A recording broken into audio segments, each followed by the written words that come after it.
Hi viewers, welcome to our channel. ప్రస్తుతం మనతో పాటు ప్రముఖ పొలిటికల్ అనలిస్ట్ ఇమ్మంది రామారావు గారు ఉన్నారు. వారితో ఒకసారి మాట్లాడదాం. సార్ నమస్కారం. సార్ నమస్తే బాబు. సార్, దువ్వాడ శ్రీనివాస్ అండ్ మాధురి వీళ్ళ ఎపిసోడ్లో ఇప్పుడు మరొక ట్విస్ట్ చోటు చేసుకుంది సార్. అదేంటంటే మాధురి భర్త ఒక ఛానల్కి ఇచ్చిన ఇంటర్వ్యూలో మాధురి పైన కొన్ని కామెంట్స్ చేశారు సార్.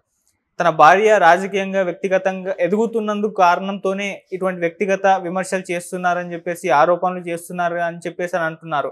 నేను తనను అనుమానించాను, తను చాలా మంచిది, అనవసరంగా తను ట్రోల్ చేస్తున్నారు, తన డ్యాన్స్ వీడియోని కూడా ట్రోల్ చేస్తున్నారు అని చెప్పేసి ఈ విధంగా అయితే మాట్లాడుతున్నారు. అంటే వాళ్ళేమో దువ్వాడ శ్రీనివాస్ ఇంట్లో ఉంటుంది కదా తను, మరి దాని మీద కామెంట్స్ చెప్పంటే నో కామెంట్స్ అంటున్నారు. అసలు ఏంటి ఎపిసోడ్, ఆయన ఏం చెప్పాలనుకుంటున్నారు? సో ఇంత సోషల్ మీడియాలో ఆమె ట్రోల్ అయినా కూడా భార్యకు సపోర్ట్ చేయడం మనం చూస్తున్నాం సార్. ఏం చెప్తారు సార్ మీరు ఆయన కామెంట్స్ పైన? ఎవరైనా మహేష్ చంద్రబోస్, ఈ మహేష్ చంద్రబోస్ ఒక అద్భుతమైన మాట మాట్లాడాడు. అది నేను ఎప్పుడో ప్రయోగించాను. నేను కథలో, నేను రాముణ్ణి కాదు. చాలా గొప్ప మాట అండి. అందులో కథలో మొలుపు ఏంటంటే, ఆ రోజు ఎప్పుడో రాము కాబట్టి విడిచిపెట్టేశాడు, బట్ నేను విడిచిపెట్టను, నేను రాముని కాదు అని కావలించుకుంటాడు నా కథలో. సూపర్ పెద్ద పేరు వచ్చింది. ఇక్కడ ఈయన కూడా అంత పెద్ద డైలాగ్ వాడాడు, నేను రాముణ్ణి కాను. మరి నీ భార్య ఎడల్టరీ అంది, దీనికి అర్థం ఏమిటో నీకు ఇంగ్లీష్ వస్తే చదువుకో. ఎడల్టరీ అంటే ఏమిటి? ఆల్మోస్ట్ ఆల్ సంగమించి ఉండడం. ఆల్మోస్ట్ ఆల్ సంగమించి ఉండడం. వీళ్ళకి ఆ సుప్రీంకోర్టు అనేది ఎప్పుడో విన్నారండి, అది పూర్తిగా అది కొట్టేశారు. ఆ సుప్రీంకోర్టే చెప్పింది నచ్చినట్టు ఉండమని చెప్పేసి అని కొంతమంది అన్నారు. ఎవరు అన్నారో అందరికీ తెలుసు, అది మనకొద్దు. సుప్రీంకోర్టు ఏంటి, మొగుడుతో కాపురం చేస్తున్నావు, మొగుడు ఉంటుండగా ఆయన ఎవరు ఈయన వచ్చాడు కదా, ఈయన పేరు దువ్వాడ శ్రీనివాస. అయితే మధ్యలో దువ్వాడ శ్రీనివాస్ అనే వ్యక్తి, వీళ్ళ తాలూకు జీవితాలు బాగా కలుషితం అయిపోయిన జీవితాలండి. దీనికి పార్టీకి పొలవడం మాత్రం ఎంత మాత్రం అది మంచిది కాదు, శ్రేయస్కరం కాదు. ఎప్పుడు వచ్చాడు దువ్వాడ శ్రీనివాసు? వాళ్ళ వైపు తెలుగుదేశం వైపు వెళ్తే గట్టిగా వచ్చాడు. అప్పుడే 4-5 సంవత్సరాలు అయిపోయి. అది మీకు మధ్య ఉన్న అంతర్గత వ్యవహారాలు. మీ ఆవిడ తెలుగుదేశంలోకి వెళ్ళడం వలన జగన్మోహన్ రెడ్డిని సీట్ ఇవ్వడం మానేలేదు, లేకపోతే వైఎస్ఆర్సీపీ ఆ దువ్వాడ శ్రీనివాసరావు భార్య అయినందువలన తెలుగుదేశం వాళ్ళు నిన్ను ఎంకరేజ్ చేయడం మానేలేదు. నువ్వు తెలుగుదేశం మనిషిగానే ఉన్నావు. ఎవరు? వాణి. నువ్వు వైఎస్ రాజశేఖర రెడ్డి మనిషిగా ఉన్నావు. దువ్వాడ శ్రీనివాసు 3 సంవత్సరాల బట్టి మీరు సంగమిస్తూ సహజీవనం చేస్తూ అన్నీ ఉన్నావు. ఆవిడ చాలా పెద్ద తెలివైన ప్రశ్న వేసింది. నాకు ఆయన ఫ్రెండ్, గైడ్, ఫిలాసఫర్ అంది. మీ మధ్య ఏ సంబంధము లేకపోతే ఫ్రెండు, గైడు, ఫిలాసఫర్ అన్నావు కానీ నాకు ఫ్రెండు, తండ్రి, ఫిలాసఫర్, గైడ్ అని ఒక మాట, ఒక కొచ్చులు లేదు కదా. తండ్రి అంటూ కూడా మీరు అకృత్యాలు పాల్పడుతున్నారంటే మిమ్మల్ని దేవుడు కూడా క్షమించడు, అది అనలేదు కదా. ఇకపోతే మా ఆయనతో విడాకులు తీసుకోగానే దువ్వాడ శ్రీనివాసని పెళ్లి చేసుకుంటా అన్నావు. ఇదేనయ్యా మీ తాలూకు సీతమ్మ వారి లక్షణం. అయ్యా చంద్రబోస్, ఏదో మహేష్ చంద్రబోస్ గారు, మీ ఆవిడ అన్న మాటలే మీ చెప్తున్న మాటలు కాదు. త్వరలో మా ఆయనకి డైవర్స్ ఇచ్చేస్తాను, దువ్వాడ శ్రీనివాసుని పెళ్లి చేసుకుంటా అన్నావు. అంటే నీ మనసులో మాటే నువ్వు చెప్పావు. అక్కడేమో నీకును దువ్వాడ శ్రీనివాస్ గారికి చాలా, దువ్వాడ శ్రీనివాసు నీకు ఎంతో డబ్బు పెట్టాడని, 5 కోట్లు 6 కోట్లు డబ్బు పెట్టాడని. ఇప్పుడు ఎందుకు వచ్చింది గొడవ? ఆయనకి ఏదో ప్యాకేజీ వచ్చింది, ఆ ప్యాకేజీ ఇంట్లో ఉంది, ఆ ప్యాకేజీ కావాలని పెళ్ళం గొడవ పెడుతుంది. ఇది అలా కాదు, నా మొగుడిని ఇంచుమించు మొగుడు లాంటి నా ఫ్రెండే, నేను విడిచిపెట్టానని ఆవిడ చెప్తుంది. ఎప్పుడు విడిచిపెడతాను? నా మొగుడికి డైవర్స్ ఇచ్చి పెళ్లి చేసుకుంటున్నట్టుంది.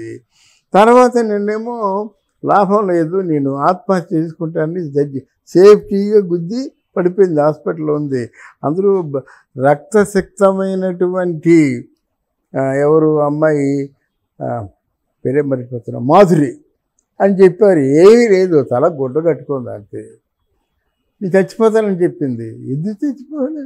అసలు నువ్వు ఏ పొరపాటు చేయవు, నిన్ను సీతమ్మ వారని నీ మొగుడు అంటుంటే నువ్వెందుకు చచ్చిపోవాలా? ఇప్పుడు ఆయనకెందుకు, సమాజానికి ఎందుకు నిరూపించానా? నీ మొగుడు నిన్ను నమ్ముతున్నాడు, వదలనంటున్నాడు. ఆయనతో కాపురం చేయొచ్చుగా. ఈ గొడవలన్నీ ఎందుకు? మళ్ళీ పార్టీల పేర్లు తీసుకురావడం ఎందుకు? ఓ పక్క నీ మొగుడు అంటున్నాడు, ఒక పక్క దువ్వాడ శ్రీనివాస్ ఏంటంటే నేను సంపాదించిన ఆస్తి వద్దు, అంతా తీసుకోమనండి, నన్ను మాత్రం మాధురితో బతకమని చెప్పండి. అంటే వాళ్ళు ఏమంటారు, నువ్వు మాధురితో బతికితే బతుకు, తప్పు లేదు, కానీ ఇక్కడ కాదు పలాస వెళ్ళిపో అంటున్నారు. ఈ ప్రేమల, ఈ మానవ సంబంధాల వినేవాళ్ళు ఎంత పిచ్చివారండి. ఆవిడకి డబ్బు కావాలి, నీకేమో డబ్బులు యంత్రంలా ఉన్నటువంటి దువ్వాడ శ్రీనివాస్ కావాలి మాధురికి. ఎంతవరకు కనిపించినటువంటి మహేష్ చంద్రబోస్ ఎవరో ఇప్పుడెందుకు సీన్లో రావాలి? ఇది మామూలుగా మీడియాలో గుప్పు పడినప్పుడు ఇచ్చేసి no no no see my wife, don't talk nonsense అంటే ఈ గొడవ అంతా ఉండేది కాదు కదా. ఇప్పుడు ఫస్ట్ డేనే ఆయన మనం ఈ వీడియో చెప్పుకున్నప్పుడు ఆయన ఎంటర్ అయ్యి this is non sense, I don't believe, ఏం మాధురి ఇంకా పిచ్చి పిచ్చి వేసాడు వేయద్దు, వాడిని రానియొద్దు అని చెప్తే అయిపోయిందిగా. అదేది చెప్పుకుంటా నేను ఆవిడ ఎన్ని చేసినప్పుడు కూడా నేను వదలను. పైగా నేను రాముని కాదు, నేను రాముడని ఎవడని అన్నాడా? రాముడితో నువ్వు పోల్చుకుంటున్నావు కానీ అయ్యి బాబు మహేష్ చంద్రబోసు నువ్వు రాముడు లాంటి వాడు ఎవడ అంటే నేను రాముడు కాదని చెప్పాలి. ఇంత అర్ధరహితమైన మాటలు మాట్లాడుతుంటే ఇంకా వినోదం చూస్తున్నట్టుగా మనం ఉన్నాం. వెంటనే యాక్షన్ తీసుకోవాలి. ఎవరు తప్పైతే వాళ్ళు లోపల పెట్టేయడమే. ఇలా నాన్ సెన్స్ ఎందుకు ప్రచారం చేస్తున్నారు? ఇక్కడ వైసీపీ కుట్ర ఉందని ప్రస్ఫుటంగా కనిపిస్తుంది. ఇదంతా తిరిగి ఏమైంది, ఇది పవన్ చేసిన కుట్ర. పవన్ కళ్యాణ్కి అప్పుడు నేను అన్నానని తిరిగి కుట్ర పన్నాడని చెప్పేసి దాన్ని తమ్మనేది పెట్టారన్నమాట. ఇది పవన్ చేసిన కుట్ర అని చెప్పి. నువ్వు పవన్ కళ్యాణ్ ఏమన్నావో గుర్తుందా? నిజమే, పవన్ కళ్యాణ్ చేసిన కుట్రే. కాసేపు నువ్వు అన్నట్టే అనుకుందాం. నేను హిందూవాదిని, హిందుత్వం తెలుసు, ఏకపత్ని వ్రతుణ్ణి, ఒకే భార్య, ఒకే మాట, ఒకే బాట, ఒకే బాణం అని చెప్పావు కదా. నువ్వెంత కుళ్ళిపోయినావు, నువ్వు డ్యామేజ్ అయిపోయినావు. ఒక పూర్తిగా సంఘం అంతా అసహించుకునే స్టేజ్లో ఉన్నావు, అమ్ముడు పోయావు, కిరాయి హంతకుడివి నువ్వు. ఆ పైవాళ్ళు ఏం చెప్తే చేసేవాడివి నువ్వు. ఈరోజు మాట్లాడే హక్కు నీకెక్కడిది నైతికంగా? ఆ మహేష్ చంద్రబోస్కి ఎక్కడిది మాట్లాడే నైతిక హక్కు? నువ్వు శ్రీరాముడు అనుకుంటే అయిపోయిందా? మాధురి ఉంది, ప్లాన్ చేస్తుంది. ఎందుకంటే డబ్బులు యంత్రంలా కనిపిస్తున్నాడు. ఎప్పుడు ఎంత కావాలంటే అంత వస్తుంది. జీవితాంతం వెల్ సెటిల్డ్, అంతే, బ్రహ్మాండంగా సెటిల్ అయిపోవచ్చు. అందుకే చేస్తుంది.